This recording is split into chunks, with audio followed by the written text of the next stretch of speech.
Welcome to the Social Plunge, your blueprint for plumbing and HVAC businesses' social media optimization, with your marketing masterminds, Stephen and Michelle. Hello, podcast listeners, and welcome to the first Social Plunge episode, your plumbing and HVAC social media optimization podcast. We're actually live here in the Plumber SEO podcast studio. I'm here with my coworker, colleague, and friend, Michelle Martin. How's it going, Michelle? It's going well, Steve. Really excited to be here. Really glad you guys are listening. We have great information for all of you. We decided to start this podcast because there's so much opportunity for growth in social media. And so few people, especially plumbing and HVAC contractors, understand the importance of being present in social media. And even fewer of them understand how to take advantage of all of the opportunities they have there. Especially with all the fluctuations in the way the networks like Facebook and Twitter rank their posts and the way people see posts on those sites. Exactly, Michelle. And we're going to be touching base on a lot of these subjects in this first episode. But before we go into our first topic, I just want to give you a little gist of who we work for and, the experiences that we've had in the past. Michelle and I both work as social media strategists for Plumber SEO, which is an internet marketing firm based in Doral, Miami. We work primarily with plumbing and HVAC contractors. We take them and we rank them on Google. We build out their websites, do email marketing, social media marketing, video marketing, and we pretty much set them into that direction. Now, I first started my experiences at Cumulus Radio in the marketing and promotions department, where I did some radio spots for local businesses in Tallahassee, as that's exactly where Cumulus Broadcasting was based in. From there, I was a content coordinator for Zimmerman Agency, and pretty much did content calendars, created creative content, and that's actually where I met Michelle, where we worked together on some clients. That's right, Steve. I started my social media journey at a motion picture releasing company, and we worked for indie film campaigns responding to social media content, and there I really got a really good idea of how social media analytics works. From there, I went to Zimmerman, where I met Steve. And at Zimmerman, I wrote social media copy and got to see how exactly to create content for major brands that do really well on social media and generate real returns. So it was a bit of a challenge coming to Plumber SEO and working for small businesses, people that have a very specific niche of clientele. And in a lot of ways, I quickly realized that this kind of grassroots engagement is a lot more interesting and a lot more profitable, actually, than major social media campaigns.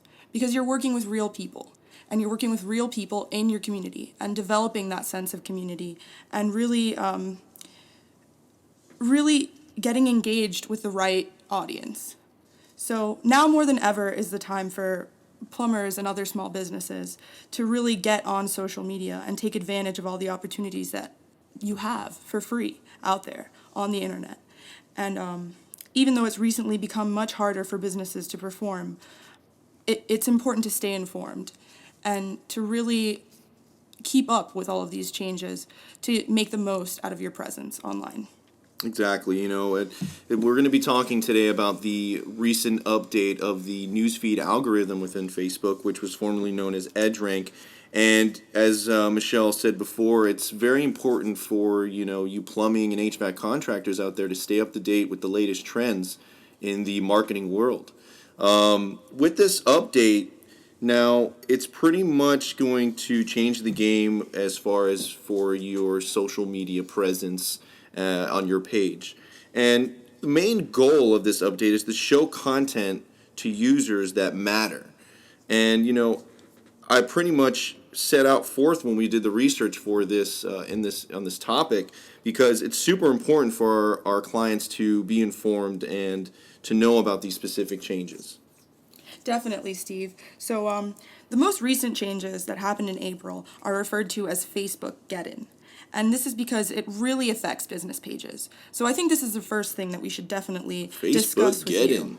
Yes, Facebook Deaden. It sounds very apocalyptic, but honestly, it's not. And you can definitely still take advantage of social media. And it actually, in some ways, might help get to the audience that really matters and weed out all of the people that may be in your community but may not need your services. That's right. And I think, I sorry to cut you off, but the spam is definitely going to be controlled with this update. Am I wrong? I mean, Oh, absolutely. A lot of things will be controlled, and it'll make the user experience on Facebook a lot more pleasant for people. And that's ultimately like the goal Facebook has, because Facebook wants people to remain on Facebook, and it wants to acquire new users that are going to enjoy the experience of Facebook. So the three main changes are that Facebook is going to allow more posts in a row from a single user.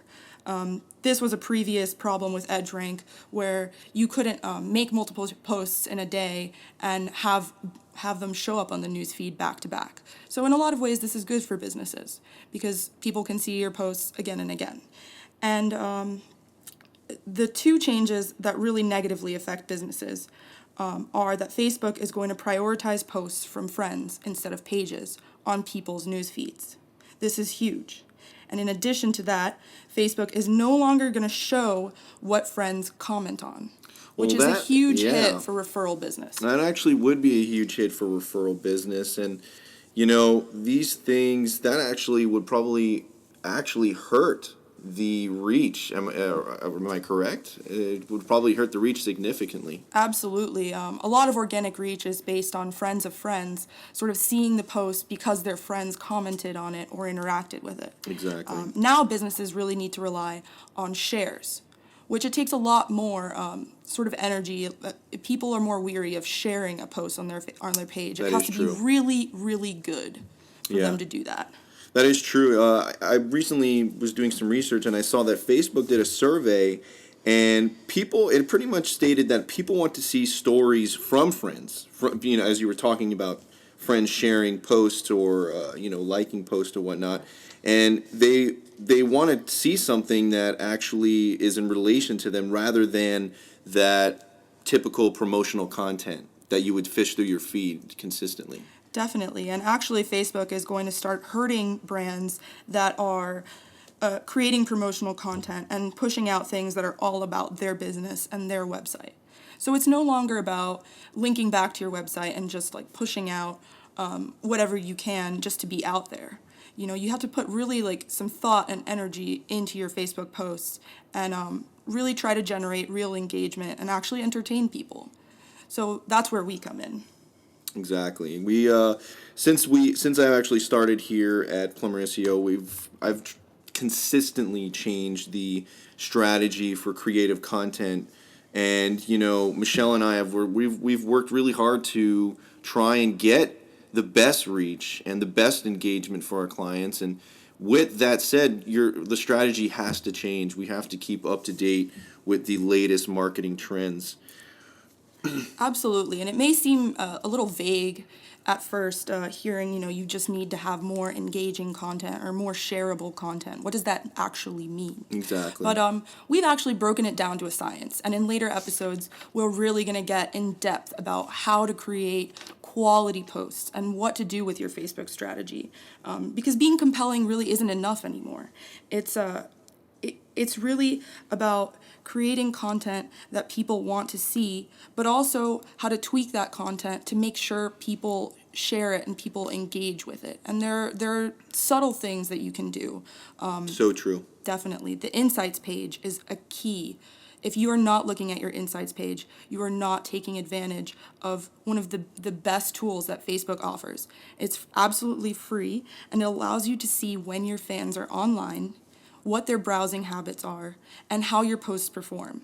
As well as what times, what are the best times? Absolutely, the best days and the best times. Yes. Just by taking a couple minutes every week to look at your Insights page and really figure out what works, when it works, and how it works, you can use that information to create amazing content that is really going to perform really well. Yeah. Now, as you guys are listening in, you plumbing and HVAC contractors, you're probably wondering, well, wow, this is going to be a huge threshold to overcome because it's going to hurt my reach. It's going to hurt my page. No one's going to know about, who my online identity. But honestly, Facebook is the cornerstone of your identity. It's not simply just a publishing service to post every single day and overwhelm your users with meaningless content. It's more about having quality content rather than quantity. And in October, for instance, nearly 1 billion people visited Facebook pages, and of those visits, more than 750 million people appeared on mobile devices. So, I mean, when you think about the numbers there, Facebook pages is a huge online identity. Right, Steve. And it's no coincidence that these recent changes are called Facebook Deaden, just shortly after the mobile Deaden changes, which I'm sure you know about out there. It's really about making bite-sized, entertaining content that people can see on the go and share on the go. So a lot of the changes that will be, or a lot of the things that you can do to improve your page performance involve making it shorter and more concise. And there's a lot you can do with that. And there are a lot of tips and tricks to really help get into the sort of the idea behind mobile browsing and really understand what mobile content should be about. Mm-hmm. I can't agree with you more there, Michelle. I found something super interesting, and I wanted to pull from it from the Facebook conference. And Facebook says, we expect organic distribution, which is organic reach, of an individual's page post to gradually decline over time, as we continually work to make sure people have a meaningful experience on the site. Now, with that said, you're probably asking the question, how do I use Facebook to show, or how do I use Facebook to get my newsfeed, people to see my post in the newsfeed? Well, it's called the newsfeed visibility. And this was formerly in EdgeRank, and pretty much it's going to be merging into this newsfeed algorithm. And it comes down to big 5 categories: interest, post, creator, type, and recency. Now, as for interest, it talks about the user, the interest in the creator. Is the user interested in the page? Do they like the page? Do their friends like the page? Next is post. Is the post performing well? Does it have high reach? Is it likely to be shown in the news feed? Thirdly is the creator. Amongst other posts, your competitors. You want to make sure that you're posting better content than your competitors. The next is type. Is it a status? Is it a photo? It is a link. Now, Facebook pretty much has these terms where people are more engaged to like a photo or a link and go see the link rather than just seeing some meaningless status. And the fifth and final one, I think, is the most important one, is recency. How recent is your post? Is it old? Is it old news? Is it old? Or if it's new news, then that's probably more likely to get clicked. Now with social media, everybody's posting something. It has to be recent, because if it's not, then the person that's being credentialed for that post, it's going to get lost in translation. Exactly, Steve. It all goes back to the rise in the use of mobile technology. When people get on the Facebook app on their phone and start scrolling through the newsfeed, they're not going to look at individual pages. No, they're not. They're just going to want to get the best information and the most recent, most popular information at the very top of their feed first. That's what they want. So Facebook is really trying to tailor it to individual tastes.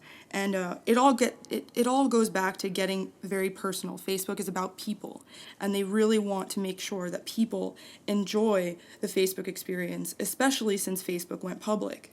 And they know that businesses understand the wealth of opportunity that there is out there on Facebook, and they know that businesses will pay for it because they know how profitable Facebook can be for their marketing. So, really, these recent changes are encouraging Facebook advertising, and that's something that we're definitely going to get really deep into in future episodes. Definitely going to be talking about paid posts in our next episode, because I feel that organic reach is dying. It's going to continuously to die with this newsfeed algorithm update. But don't get scared. These changes will be coming into effect. They will be a scare to brands. They will be a scare to businesses. But just think of it this way: the more likely you have a Facebook page, and the more likely you're posting content and engaging your users, the more likely people are going to see you as a friendly plumber to write you a review or write you a post. Facebook is a huge pool of people engaging with themselves and conversing about businesses and small businesses and reviewing business like your plumbing contractor. So we're going to continue to talk about these in the later episodes. We really appreciate you guys listening in. Please subscribe to our podcast, write reviews. It would be great. This is our first episode, and Michelle and I will be back in the next episode talking about Facebook paid posts. Thanks, everyone.